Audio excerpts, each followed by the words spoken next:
Connect FM ਦੇ evening news bulletin 'ਚ ਤੁਹਾਡਾ ਸਵਾਗਤ ਹੈ। ਸਭ ਤੋਂ ਪਹਿਲਾਂ ਅੱਜ ਦੀਆਂ ਮੁੱਖ ਖਬਰਾਂ।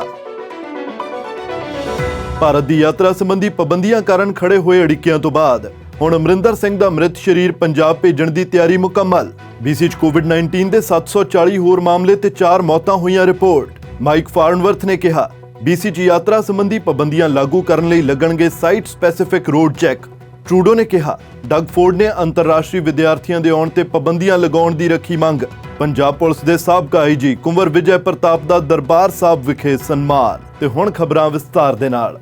ਐਬਟਸਫੋਰਡ ਦੇ ਵਿੱਚ ਰਹਿ ਰਹੇ 29 ਸਾਲਾ ਅਮਰਿੰਦਰ ਸਿੰਘ ਦਾ 5 ਅਪ੍ਰੈਲ ਨੂੰ ਦੇਹਾਂਤ ਹੋ ਗਿਆ ਸੀ ਤੇ ਇਸ ਯੁਵਕ ਬਾਰੇ ਹੁਣ ਖਬਰਾਂ ਹਨ ਕਿ ਇਸ ਸ਼ਨੀਵਾਰ ਨੂੰ ਇਸ ਯੁਵਕ ਦੇ ਮ੍ਰਿਤ ਸਰੀਰ ਨੂੰ ਉਸ ਦੇ ਘਰ 'ਚ ਭਾਰਤ ਦੇ ਸੂਬੇ ਪੰਜਾਬ ਭੇਜੇ ਜਾਣ ਦੀ ਤਿਆਰੀ ਮੁਕੰਮਲ ਹੋ ਗਈ ਹੈ।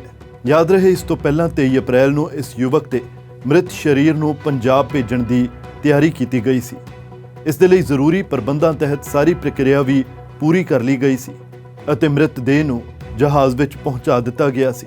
ਪਰ ਕੈਨੇਡਾ ਵੱਲੋਂ ਭਾਰਤ ਦੀ ਯਾਤਰਾ ਸੰਬੰਧੀ ਲਗਾਈਆਂ ਗਈਆਂ ਪਾਬੰਦੀਆਂ ਦੇ ਚੱਲਦਿਆਂ ਯੁਵਕ ਦੇ ਮ੍ਰਿਤ ਸਰੀਰ ਨੂੰ ਰਿਸ਼ਤੇਦਾਰਾਂ ਨੂੰ ਮੋੜ ਦਿੱਤਾ ਗਿਆ ਸੀ। ਇਹ ਯੁਵਕ 3 ਮਹੀਨੇ ਤੋਂ ਐਬਟਸਫੋਰਡ ਵਿੱਚ ਆਪਣੇ ਰਿਸ਼ਤੇਦਾਰਾਂ ਨਾਲ ਰਹਿ ਰਿਹਾ ਸੀ ਤੇ ਹੁਣ ਇੱਕ ਲੰਮੀ ਫਲਾਈਟ ਰਾਹੀਂ ਦੇਹਾਂਤ ਤੋਂ ਕਰੀਬ 1 ਮਹੀਨੇ ਬਾਅਦ ਉਸ ਦਾ ਮ੍ਰਿਤ ਸਰੀਰ ਆਪਣੇ ਘਰ ਪਹੁੰਚ ਸਕੇਗਾ। ਪੀੜਤ ਯੁਵਕ ਦੀ ਮੌਤ ਕਿਵੇਂ ਹੋਈ ਇਸ ਦੇ ਵੇਰਵੇ ਸਾਂਝੇ ਨਹੀਂ ਕੀਤੇ ਗਏ ਹੈ। ਅੱਜ BC 'ਚ ਕੋਵਿਡ-19 ਦੇ 740 ਮਾਮਲੇ ਰਿਪੋਰਟ ਹੋਏ ਹੈ। ਦੁੱਖ ਦੀ ਗੱਲ ਸੀ ਕਿ 4 ਵਾਇਰਸ ਪੀੜਤਾਂ ਦੇ ਦਮ ਤੋੜਨ ਬਾਰੇ ਵੀ ਦੱਸਿਆ ਗਿਆ। ਹੁਣ BC 'ਚ ਕੋਵਿਡ-19 ਦੇ ਕੁੱਲ ਮਾਮਲਿਆਂ ਦੀ ਗਿਣਤੀ 1,29,482 ਤੱਕ ਪਹੁੰਚ ਗਈ ਹੈ। BC ਦੀ ਪ੍ਰੋਵਿੰਸ਼ੀਅਲ ਸਿਹਤ ਅਫਸਰ ਡਾਕਟਰ ਬੋਨੀ ਹੈਨਰੀ ਤੇ ਸਿਹਤ ਮੰਤਰੀ ਐਡਰੀਅਨ ਡਿਕਸ ਵੱਲੋਂ ਅੱਜ ਦੇ ਮਾਮਲਿਆਂ ਦੀ ਜਾਣਕਾਰੀ ਸਾਂਝੀ ਕੀਤੀ ਗਈ ਹੈ। ਸੂਬੇ 'ਚ ਵਾਇਰਸ ਸੰਬੰਧੀ ਮੌਤਾਂ ਦੀ ਗਿਣਤੀ 1577 ਹੋ ਚੁੱਕੀ ਹੈ। BC 'ਚ ਵਾਇਰਸ ਸੰਬੰਧੀ ਐਕਟਿਵ ਮਾਮਲੇ 7,886 ਤੱਕ ਪਹੁੰਚ ਗਏ।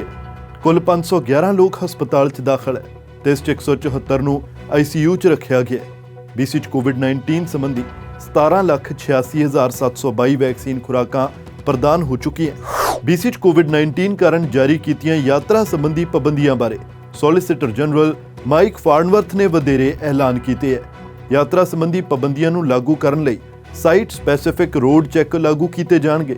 ਕਿਸੇ ਗੈਰ ਜ਼ਰੂਰੀ ਕੰਮ ਕਾਰਨ 3 ਜ਼ੋਨਸ ਵਿੱਚ ਯਾਤਰਾ ਕਰਦੇ ਪਾਏ ਜਾਣ ਵਾਲੇ ਵਿਅਕਤੀ ਤੇ $575 ਦਾ ਜੁਰਮਾਨਾ ਲਗਾਇਆ ਜਾ ਸਕਦਾ ਹੈ।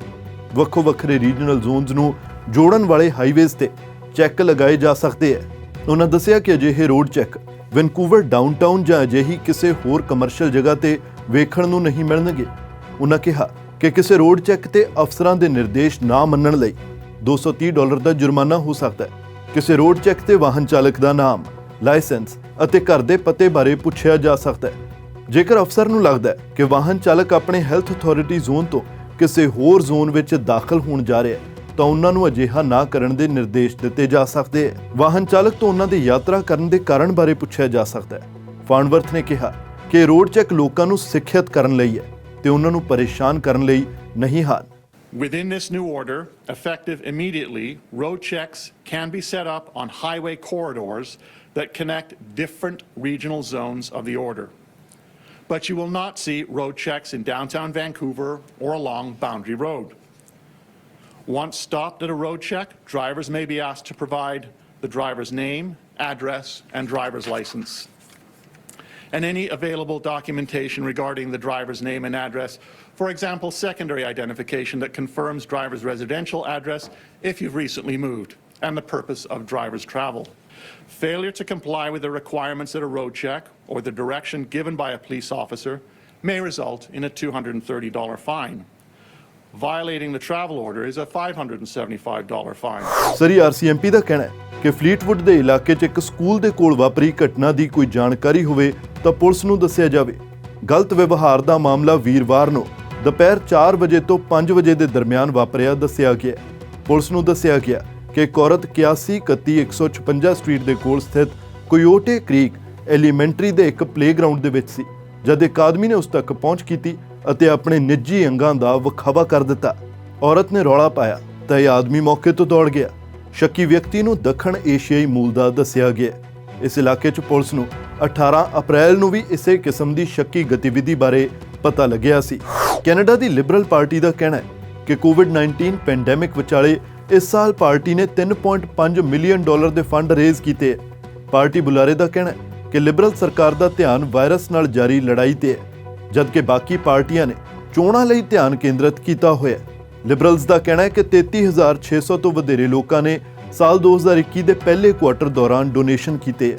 ਪਾਰਟੀ ਦਾ ਕਹਿਣਾ ਹੈ ਕਿ ਇਸ ਦੌਰਾਨ ਗ੍ਰਾਸਰੂਟ ਮੰਥਲੀ ਡੋਨਰਸ ਦੀ ਗਿਣਤੀ 'ਚ ਰਿਕਾਰਡ ਤੋੜ ਵਾਧਾ ਹੋਇਆ ਹੈ। ਇਸ ਵਾਰ 98% ਡੋਨੇਸ਼ਨਾਂ $200 ਜਾਂ ਉਸ ਤੋਂ ਘੱਟ ਦੀਆਂ ਦੱਸੀਆਂ ਗਈਆਂ। ਇਸ ਦੌਰਾਨ ਡੋਨੇਟ ਕੀਤੀ ਗਈ ਮੀਡੀਅਮ ਰਕਮ ਨੂੰ $10 ਦੀ ਦੱਸਿਆ ਗਿਆ।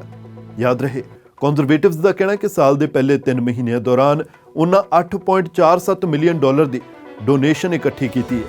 ਕੰਜ਼ਰਵੇਟਿਵਸ ਨੂੰ ਇਹ ਡੋਨੇਸ਼ਨ ਕਰੀਬ 45,000 ਡੋਨਰਸ ਤੋਂ ਹਾਸਲ ਹੋਈ ਹੈ।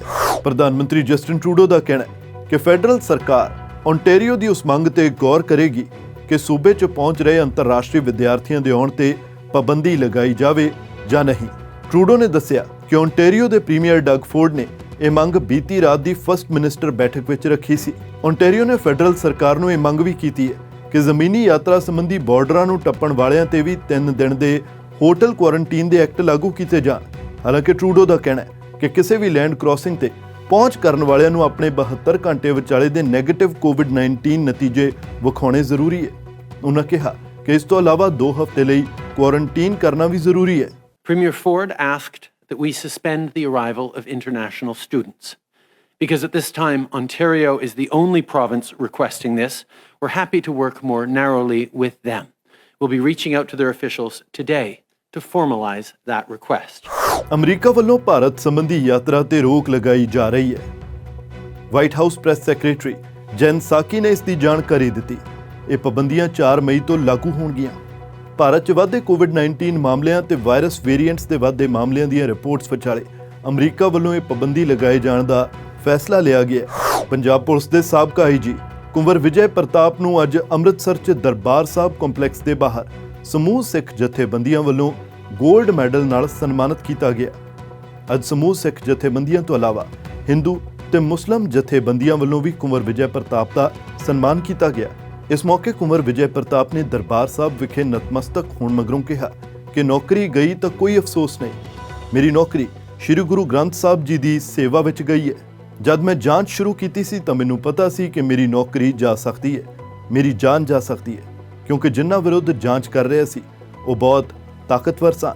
ਭਾਰਤ ਦੇ ਉੱਘੇ ਪੱਤਰਕਾਰ ਰੋਹਿਤ ਸਰਦਾਨਾ ਦਾ ਦੇਹਾਂਤ ਹੋ ਗਿਆ। ਉਹ 42 ਸਾਲ ਦੇ ਸਨ। ਉਹਨਾਂ ਦੀ ਮੌਤ ਦਿਲ ਦਾ ਦੌਰਾ ਪੈਣ ਕਾਰਨ ਹੋਈ ਹੈ। ਉਹਨਾਂ ਨੂੰ ਕੋਵਿਡ-19 ਪੋਜ਼ਿਟਿਵ ਵੀ ਪਾਇਆ ਗਿਆ ਸੀ। ਮੌਜੂਦਾ ਸਮੇਂ ਸਰਦਾਨਾ ਇੰਡੀਆ ਟੁਡੇ ਗਰੁੱਪ ਵਿੱਚ ਆਜ ਤੱਕ ਦੇ ਨਾਲ ਬਤੌਰ ਨਿਊਜ਼ ਐਂਕਰ ਸੇਵਾਵਾਂ ਨਿਭਾ ਰਹੇ ਸਨ। ਉਹਨਾਂ ਆਪਣੇ ਕੈਰੀਅਰ ਦੀ ਸ਼ੁਰੂਆਤ ਆਲ ਇੰਡੀਆ ਰੇਡੀਓ 'ਚ ਅਨਾਉਂਸਰ ਵਜੋਂ ਕੀਤੀ ਸੀ ਅਤੇ ਫਿਰ ਕਈ ਨਾਮੀ ਮੀਡੀਆ ਹਾਊਸਸ ਨਾਲ ਸੇਵਾਵਾਂ ਨਿਭਾਈਆਂ।